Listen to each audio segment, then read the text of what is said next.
There was a conversation in the Discord recently, Clay, about the spookiest episodes of Star Trek. And I think Star Trek has a couple creepy episodes.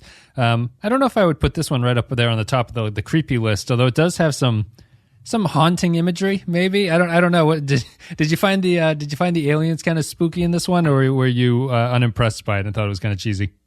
Yeah, wandering into a room full of suspended dead bodies is never a pleasant experience. Would you have handled it like Hoshi and just screamed, or would you hold it against yourself if you'd have let loose with your true emotions about it? Probably not. We're going to be talking about Fight or Flight. It's the second episode of Star Trek Enterprise. So let's take a break and we'll play a quote from the episode, and then we'll be back to break it down. I detected a stellar nursery along our present course.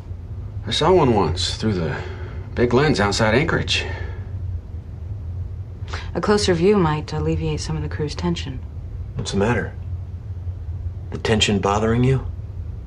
Not in the least. Must be great not to let things bother you. No remorse, no guilt. What if they were Vulcans? Think you would have reacted the same way? They weren't Vulcans. I said, what if they were Vulcans? Would you have just left them there? Hanging like slaughtered animals? Don't you think maybe you would have taken them down? Tried to figure out who they were. Made some effort to contact their families. We don't know where they came from. It would be very difficult to locate their families. We didn't even try. Okay, so Fight or Flight is the third episode after the two-part pilot of Star Trek Enterprise. First aired on the 3rd of October, 2001. Only less than a month after 9/11, actually. It's kind of surprising that they were still airing these, now that I'm thinking about it. Written by Rick Berman and Brannon Braga, directed by Alan Croker. The in-universe date is May 6, 2151, which is a nice little bit of information that Memory Alpha tells us. In this episode, Enterprise finds an abandoned ship filled with corpses which appear to have been used for an experiment. Spooky. I don't know, Clay. I think this one, it's maybe not a great episode, but I think this is a fairly decent second episode of a show, maybe. What'd you think about it? Well, first, I'd like to, talking about credits, I'd like to point out that the consulting producer on this episode, and apparently for 20 other episodes, is Fred Decker. Yes. Who is the writer-director of such movies as RoboCop 3 and Monster Squad. And he's got another famous one. But he's it's interesting to see his name pop up because he's had an interesting career. Let's put it that way. This isn't the first Star Trek he's worked on, I don't think. I think he's... Oh, really? Yeah, I think he's written a script for something that we've done previously, but I can't remember what it is off the top of my head. He was involved with a few Star Trek episodes. I think he might be a friend of Brannon Braga's or something. Yeah, I feel like most of his career, unfortunately, is he has friends who ask him to do stuff because every time he directs a movie, it is the end of his career for the next 10 years. He's best with an editor. He works best with an editor, I guess. Sure. But yeah, I actually really liked this episode. I thought it handled Star Trek firsts really, really well, in a way that didn't feel too cheesy, and actually brought some what's the word? It worked through the concepts emotionally for the characters that I thought was really interesting, because I feel like it's not stuff that you see very often, because a lot of the stuff in this episode that they do is stuff that you kind of take for granted on a Star Trek episode, general, Star Trek episode. But this is a lot of, where TNG, they end up on a ship full of dead bodies every other week. This is the first time they've ever done that. And how does that affect the crew and the captain mentally? And I thought that stuff was really interesting. I think they did a good job of portraying that it's the first for everyone involved. Like the sort of uncertainty about what they're supposed to do when they don't get an answer to their hails is kind of an interesting little beat that they spend time on. Like, do we go over or should we just go away? Like, what's the sort of standard operating procedure that we're supposed to go through here? And I think that this is a pretty good episode for that kind of stuff, like showing how a first contact potentially is not really everything that you're expecting is kind of an interesting idea. And I also my big appreciation, and I was wondering now because we have to compare everything to the new Discovery and Picard shows, if this was a new show, I think there's my brain was trained to have the reveal of the bad aliens in this be somebody that we already know. You know what I mean? Sure. And they don't do that. We never see them. We never know what they are. They're just sort of a one-off alien that we've never encountered before. But it was nice that the episode had the guts to not just bring back the Klingons or the Romulans or something and be like, oh, it's someone you know. It's actually a new alien species in this one.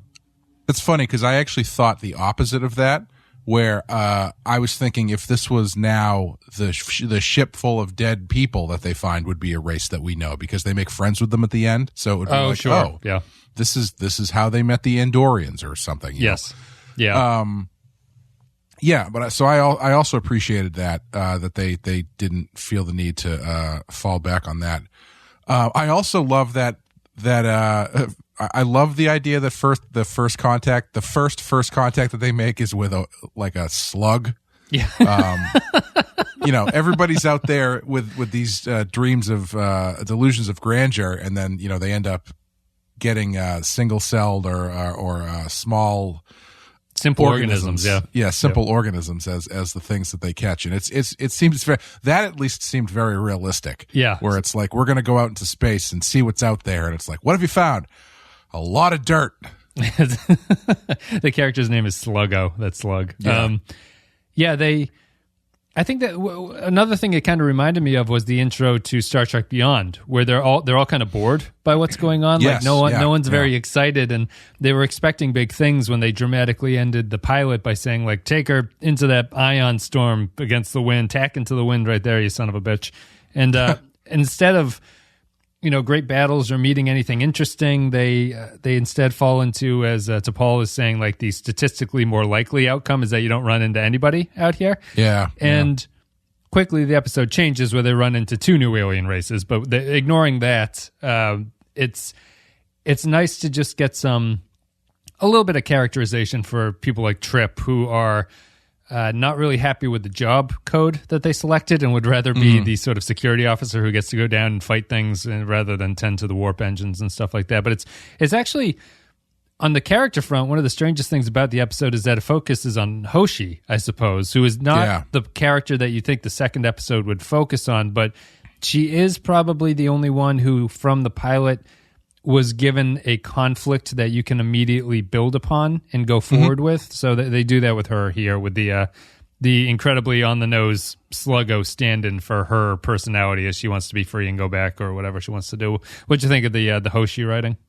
I like that stuff a lot too. It was a little on the nose, that scene where they're very clearly thinly veiled comparisons of metaphorical speaking about the slug.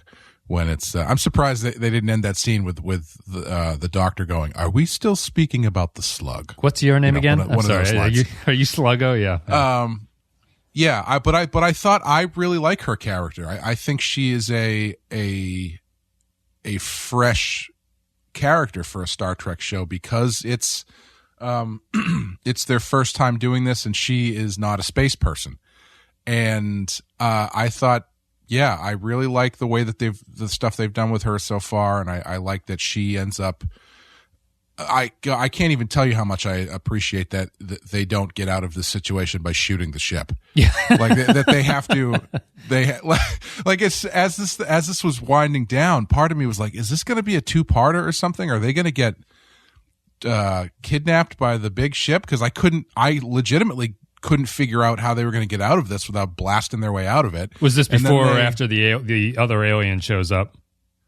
Before the other alien showed up. And then when they fire off their torpedo, I was like, oh, I love that they basically are shooting like, a potato, a pea gun, a pea shooter at this giant it just bounces off. It bounces off the ship. The ship like figuratively reaches out and smacks the torpedo away. And the torpedo's so slow, which I like too. I like that stuff a lot.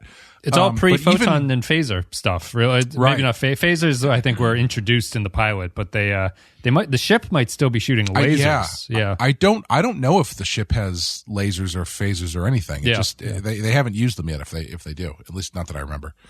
But yeah, I thought the end was really good. Like the tension of this massive ship getting ready to drill into your hull while you're trying to communicate through in a completely unknown language with someone who thinks that you might also be hostile. I thought for a Star Trek plot, I thought that was a fantastic way to go at the end.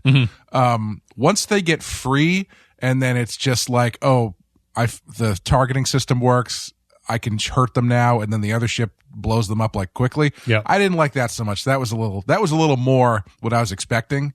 That's a little more new Trekky for me. But the fact that came at the end of such a great Star Trek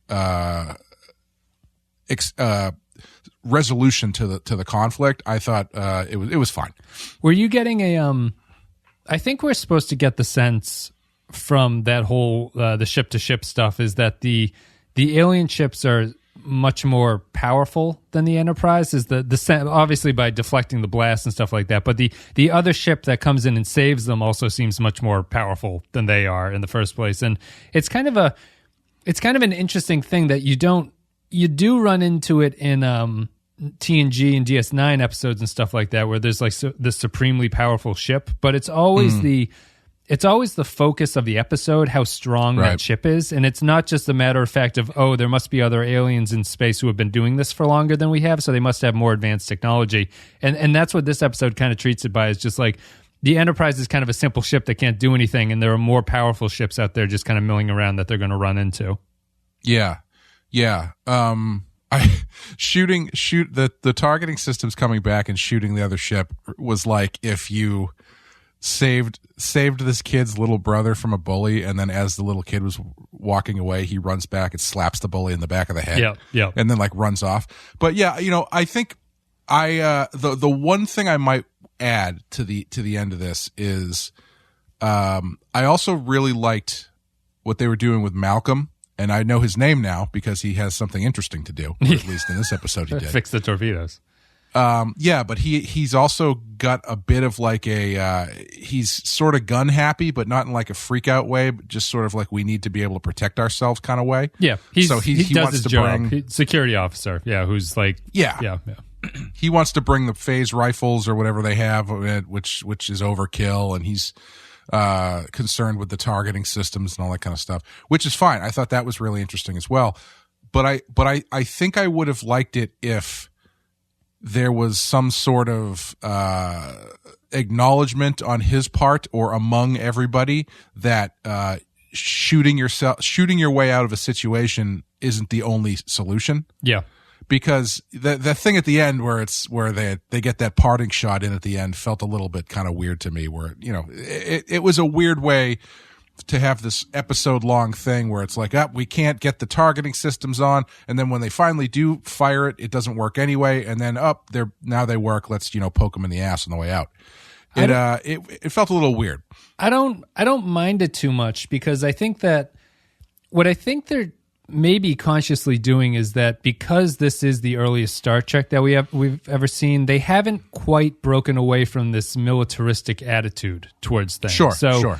Like it is kind of strange if you approach this as a Star Trek show that the first thing they want to do is get their torpedo launching correct. Like that's the priority that they do in this episode. But they're heading out into the unknown. They haven't really, they don't have a prime directive or anything at this point. So they don't have an operating structure where the rules of diplomacy are laid out for them. So I think it makes sense that they focus so on this one and in the pilot that this ship is built to be able to at least try to defend itself a lot of the time.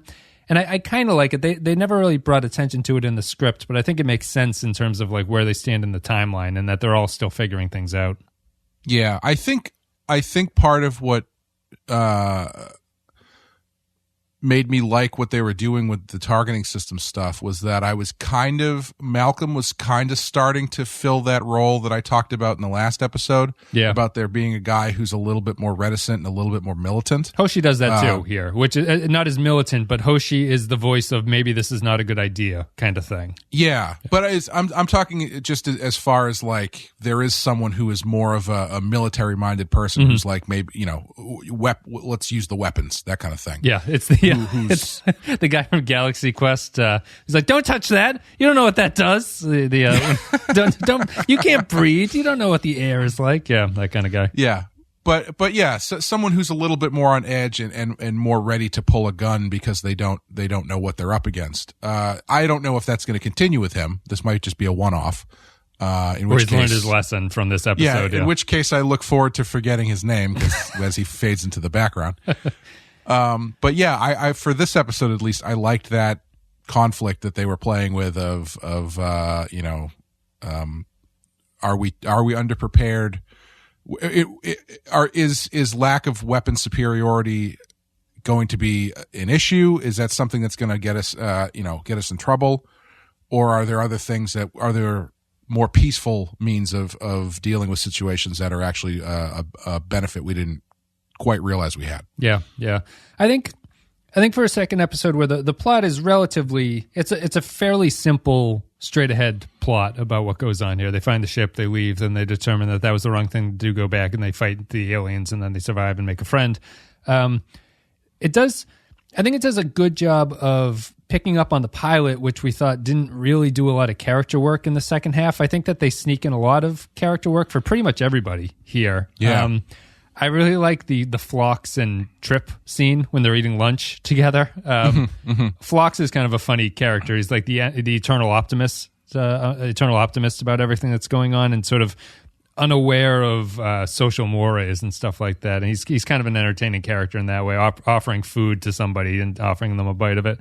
And I think that the Hoshi stuff is good. She gets a lot. Mayweather doesn't really have a lot to do. Reed, as you were saying, gets a lot to do. Archer and Trip get a decent amount to do, and I think that the crux of the character work is the continuing strife between the Vulcan sort of way, the Vulcan operating procedure, and what Archer is trying to learn as the way that the Federation or the humans want to go about doing things. And I would have thought that, it's kind of surprising to me that T'Pol says that the Vulcans aren't really explorers in this, and that they wouldn't do things the way that Archer wants to do, which I think if you had just told me that, it strikes me as strange and probably wrong for the Vulcans, but the more I think about it, the more I think it actually makes sense, that they would not insert themselves into situations where they're not sure that the outcome is going to be worth it for them. I like that they continue to carry over this Vulcan strife with the humans, and that it felt very... again, it's another comparison, but the moment where Archer has his realization is kind of... It's not sappy, but it's kind of like Star Trek tropey cliche in a way, but it's also something that the new Treks don't really have moments like that anymore.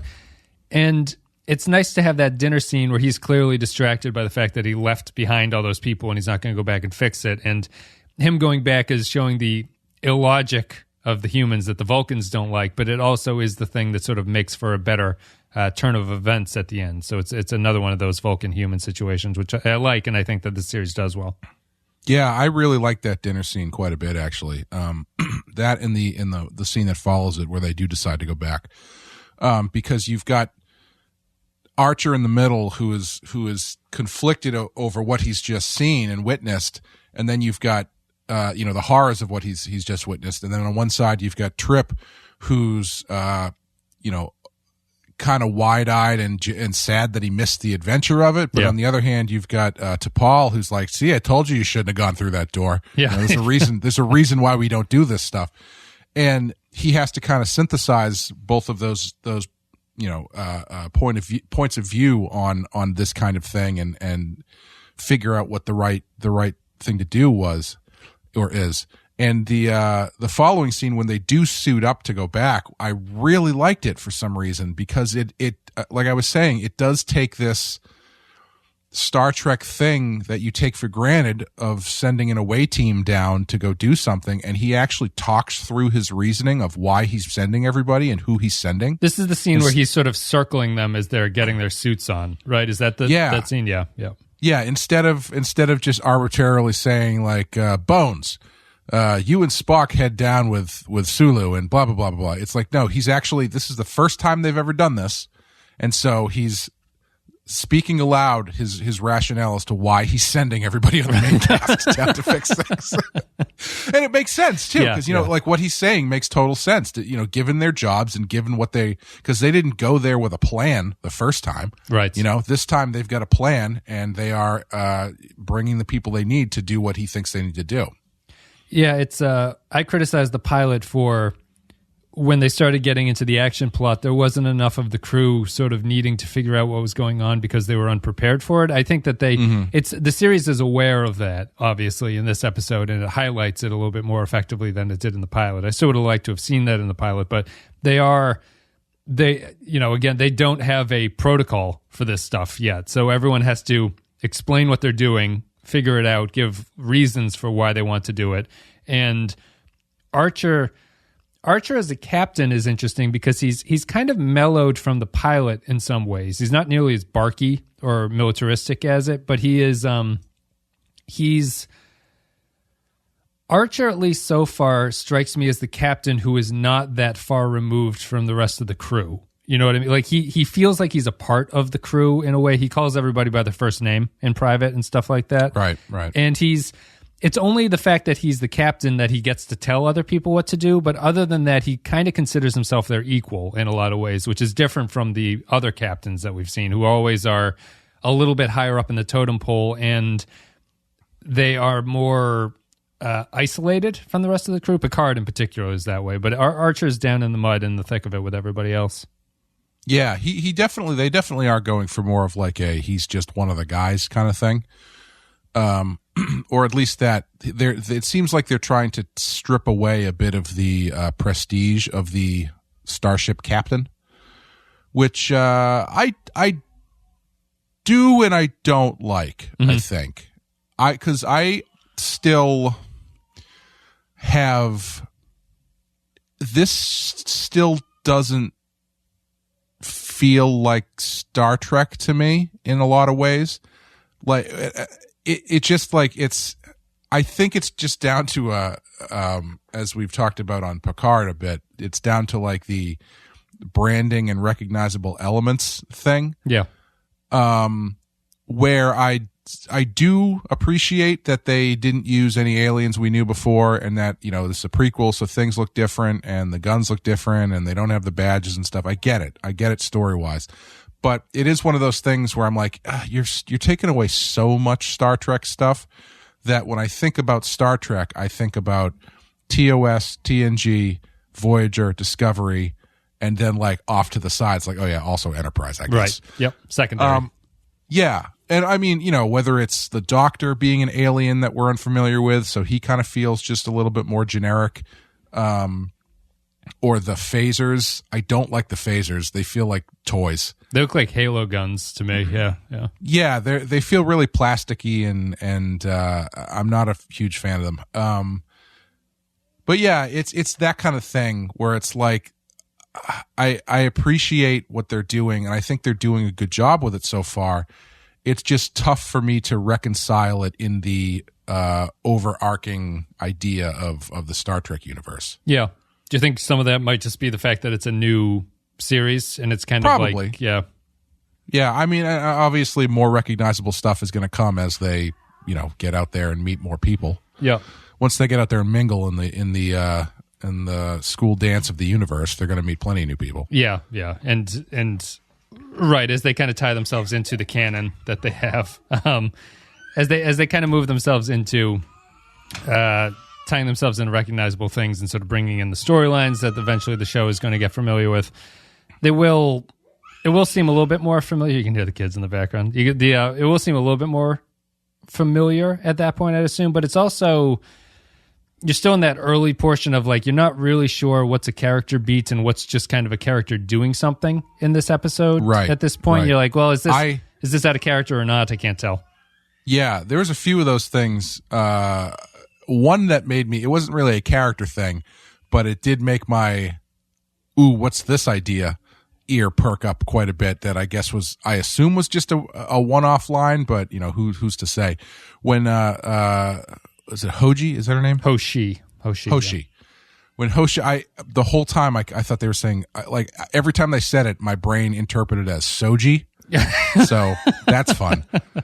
But when Hoshi is trying to communicate with the alien, at a certain point, she says that he said to her, "Why did you show up 2 years ago or something?" Yeah. And when she said that, I was like, "Wait a minute, is this some sort of like time travel thing going on here?" But I don't know if that comes back or anything. But it was one of those things where I assume it was probably just a throwaway thing that was a miscommunication. But yeah, she mentions it as that it is such a focal point. You think it's confusing, but she has a line after that saying that she thinks it's just a miscommunication in the translation. Right. I thought it was I thought it was leading to another plot point, though. Yes. So I thought it was one of those things where it was like, because the ship that showed up looked a lot like the ship that they had gone to. So was the ship that showed up the ship that was burned out actually the ship that showed up, but like from the future, right? Yeah, or something, one of those things. But then I was like, there's like 5 minutes left in this episode. I don't think they're going to get into that stuff. Archer's like, we don't have time for this plot line. Yeah. We need to get to the end.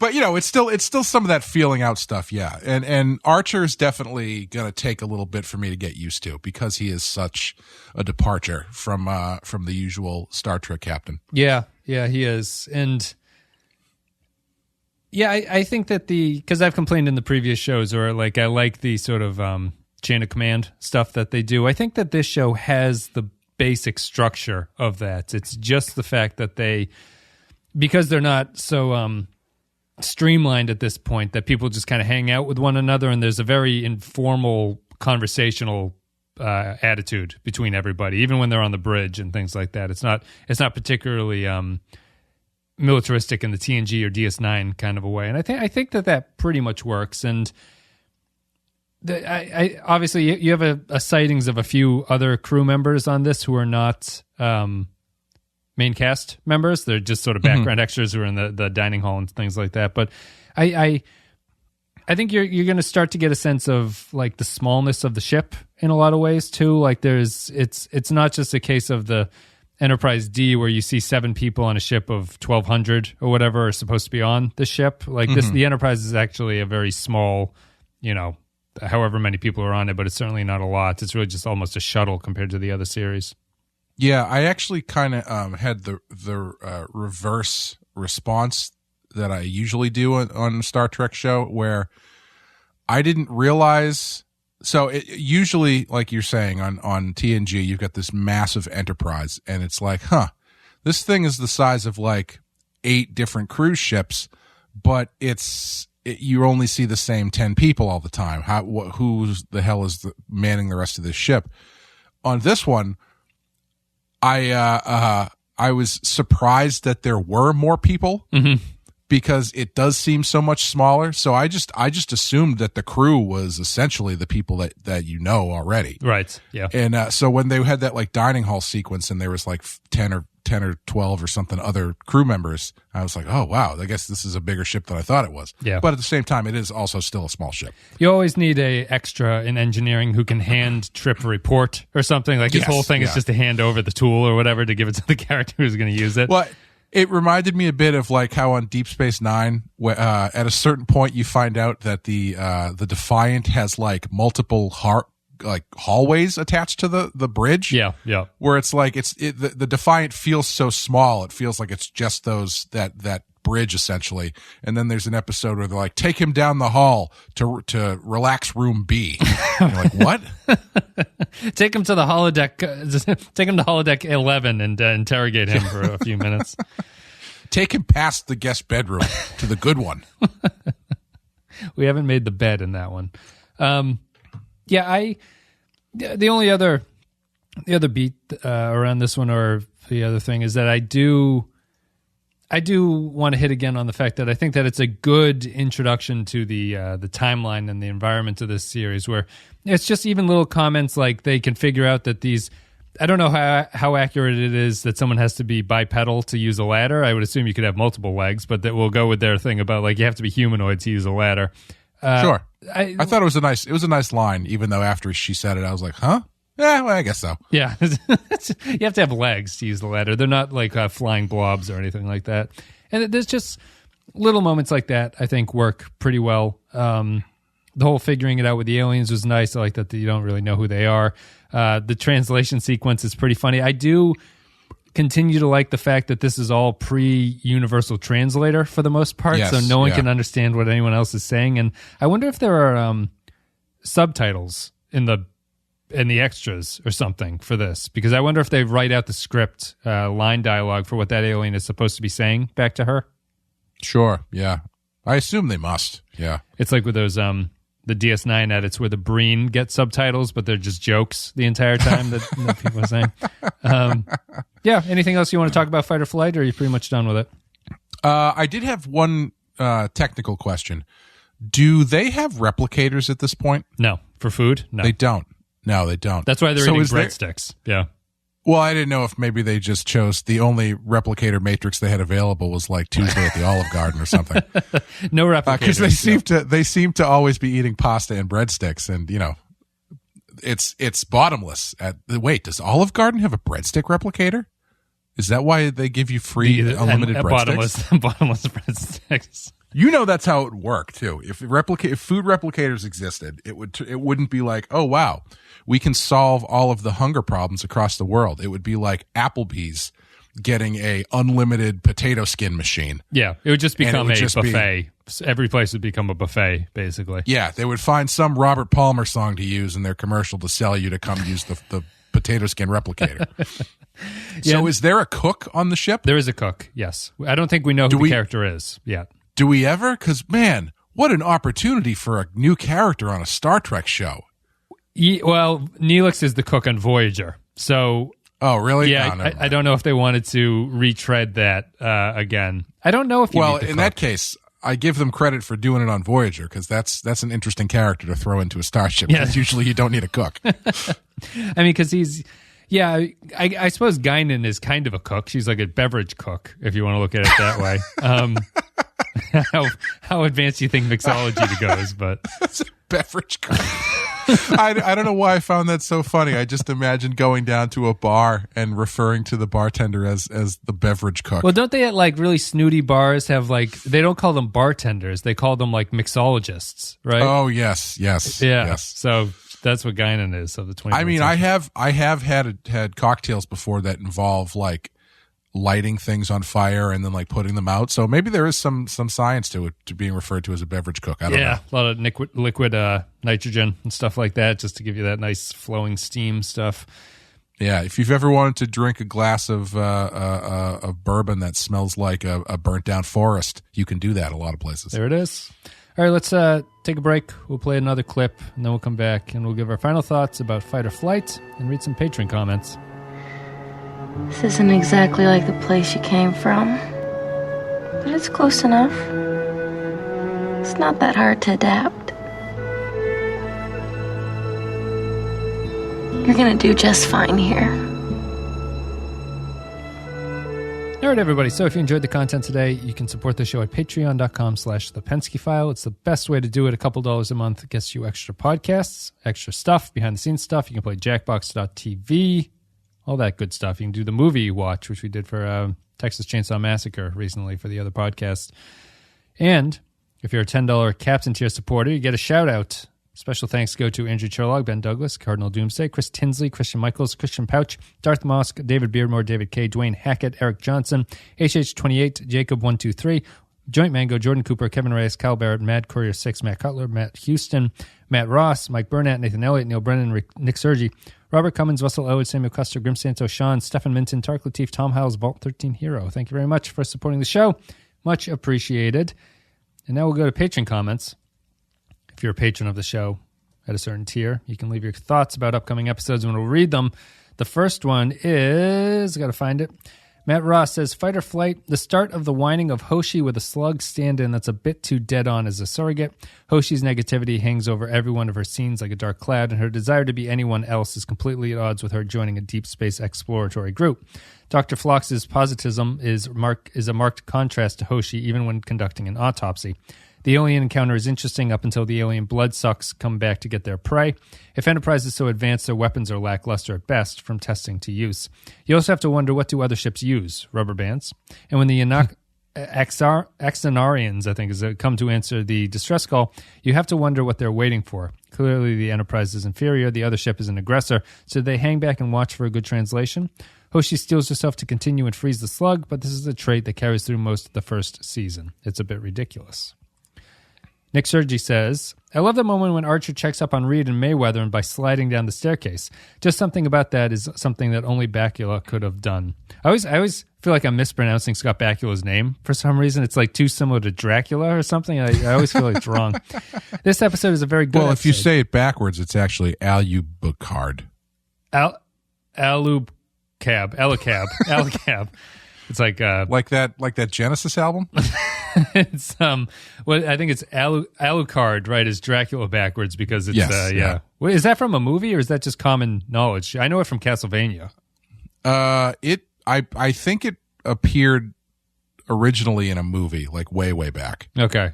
And do you know what the context for it? Was a character named Alucard, or was it Dracula in disguise just called himself Alucard? Yeah, I think it was, if I remember correctly, I think there was one of the old Dracula movies featured Dracula in disguise as Alucard.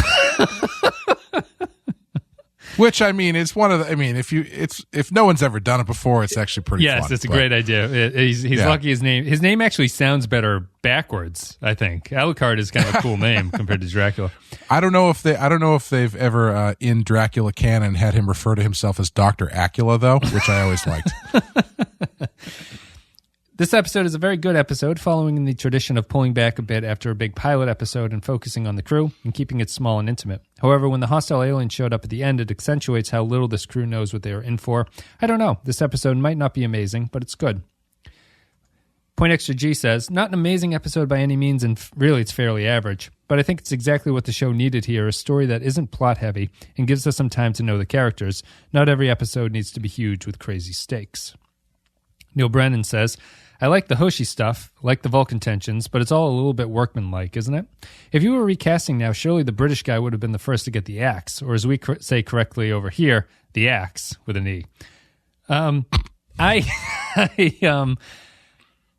I always my memory, as I said in the first episode, Clay, is that I watched the first season of Enterprise, and I didn't continue after that.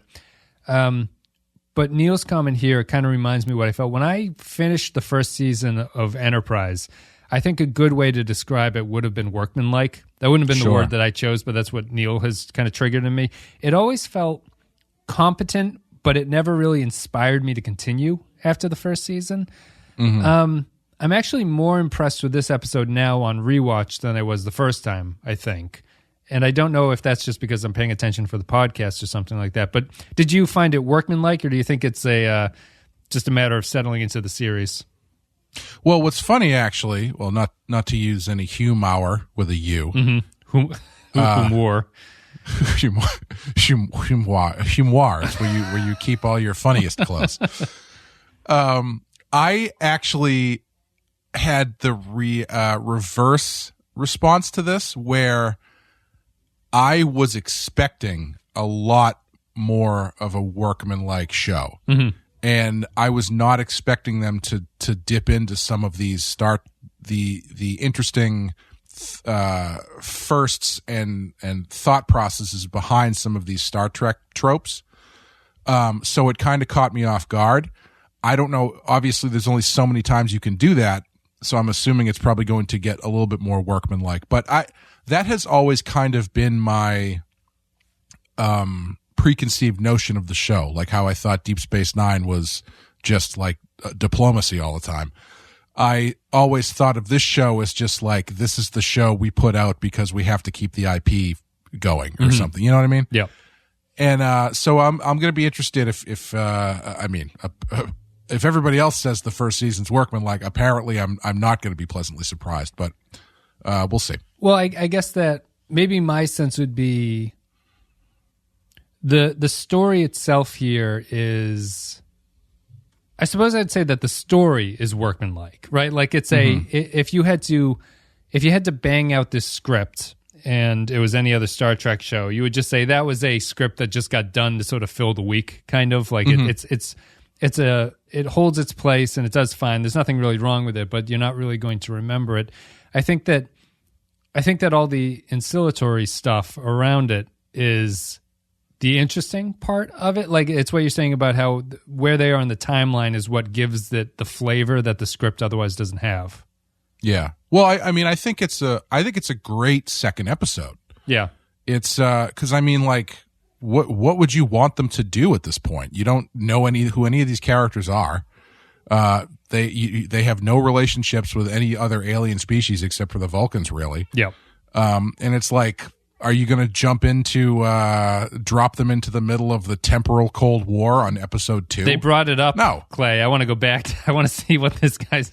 I want Archer to have some kung fu with that shadow guy. Basically, is what I want. Yeah, you know what I mean. It's like it's just for a show that is unproven at this point in a very specific time of the time period of canon, with a brand new cast and brand new characters. I think they told a really good story. Yeah, yeah. I would continue to think that I think Enterprise's production seems the most sure of itself out of all the shows at this point. Really, like they definitely know what they want to do, and the characters know how they want to act and things like that. You don't have any sort of goofy moments like Encounter at Farpoint or Caretaker or Emissary or anything like that. Yeah, it definitely does feel like it's a very solidly visualized show for overall. Yeah. Cal Barrett with the last comment says, Fight or Flight, a rightfully slower second episode that draws focus on this new crew and why they work in the prequel setting, and the show once again justifying its nature. All the character traits on display are more heightened than they ultimately become as some kind of characterization shorthand, but it works. At the end of the episode, we further understand Hoshi as well as Phlox and Reed. The plot may be a little bit simple, with the bad guys using Kelpian-looking aliens as Viagra factories, but I enjoy these early missions showing how alien and scary space can be. I like Hoshi in the episode, but it's only a couple of moments near the end where they push it too far, and it's only a couple of moments towards the end where they push it too far, but she never acts like an absolute banana. And yes, we get it. Hoshi is the slug. Overall, a solid second episode. Is that banana with an E at the end? We're bridging the divide between it's sometimes communicating with the British listeners is like Hoshi at the end of this episode talking to that fish face guy where no one can really understand what's going on. Lorry, what's a lorry? And don't you dare say pants in front of a British person; they'll turn bright red and become very embarrassed. I don't understand why that is. Pants is underwear in Britain. Oh, really? Mm-hmm. So if you say take your trousers, yeah, you have to say trousers or slacks. I'm assuming maybe they say slacks, but trousers seems likely. Yeah, trousers trousers go on top of pants mm-hmm. to cover your fanny. That's right. Which no, but I understand. I know what it means. Your fanny and your arse. Yeah, I see. Yes. So that's it for Fighter. Should we have a section called "To Paul's Fanny" in this series? I don't know. That suit's pretty tight, but I don't think it's that tight. I think that's it. Fight or Flight. Thank you, patrons, for listening. Thank you for leaving your comments. Thank you for supporting the show. All right, Clay. On our scale of 1 to 5, what are you going to give Fight or Flight? I'm actually going to give this a 4. Oh, interesting. Yeah. Yeah. Because I think it's, all the things I said. It was a different show than I was expecting, while also kind of being the same show I was expecting. Yeah. And I think it's a great second episode, and it's it did a lot of things really well, I think. Yeah, I was watching it late last night, and I just popped it on, and it was after the pilot, which is a little bit too long.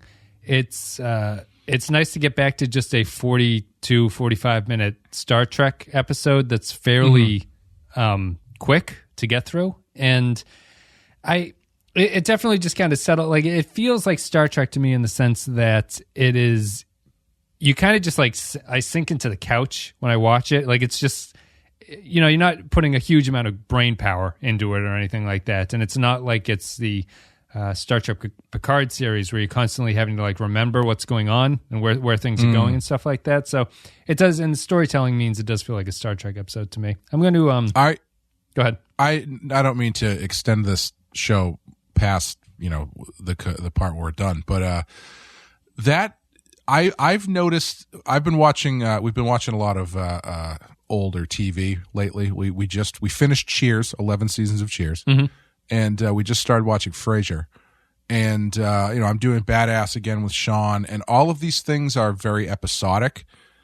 And I don't feel... It feels to me almost like a breather away from modern TV because everything is so serialized. Yeah. Like, I have not been interested in the new season of Westworld at all at this point. Yep. And it just seems tiring to me. And stuff like that, it feels like everybody is doing that stuff now, where I'm surprised that episodic TV hasn't made a bit of a comeback. Yeah. Because it would feel so different to do that at this point. Yeah, I'm surprised too. It must just be that the new style is going so well that they're hesitant to change it at this point. Like TV watching numbers must be way, way up across all the streaming networks and things like that. And yeah. I think they just assume that this is the way to go about doing it. But it's nice to have a series where you could just stop watching it after 3 episodes, and like if it disappeared, you wouldn't be out of what happens to it. You know what I mean? Like if you start a season of Westworld, you're like, I have to finish this to see how it's going to go. Or you mean if you start a season of Westworld, you have to go on the internet and remind yourself what happened in the first 2 seasons of Westworld. Yeah. And it's like, it's fine. I don't dislike that model. I enjoy sequential storytelling. But there is an odd comfort that comes with the episodic stuff where you can just, like you were saying, you can just kind of sit down on the TV, sit down on the couch, throw an episode of whatever on, live in that space for 40 minutes, and then, go do something else. Yep. No, it's definitely true. I'm going to give this one a 3, I think, because I think it's pretty good. I think it's a strong 3, but I give the pilot a 2, and I feel like this is like a notch above it. 3 for me, 4 for Clay. Clay is off to obviously liking Enterprise the most out of every series so far with his high marks. Well, so no, because I kind of said, I liked this episode because I was expecting it to be worse. Sure. And I was surprised. And that's not to say that it is bad and I'm like rationalizing, because I do think it's good. But it is one of those, I did couch all of those compliments with me saying I don't really consider it Star Trek. So we'll see where we go from here. Yeah. I'll be interested in it too. It's still just very, very early. Like every time we restart the series with a new series of Star Trek, it does take you a little while to recalibrate and everything like that. DS9 was the same. TOS was the same and stuff like that, but we'll soon settle in. That's it. Fight or Flight. Thank you very much for listening. You can go to patreon.com/The Penske File. If you enjoyed the content, you can support us there. Patreon.com/The Penske File. Otherwise, check out thepенskefile.com. All the stuff is there. There's the YouTube channel if you're so interested. Subscribe to everything, just because some things only appear on each one. And there's social media, Twitter, Facebook, Instagram, blah, blah, blah. Clay, do you have anything you want to say?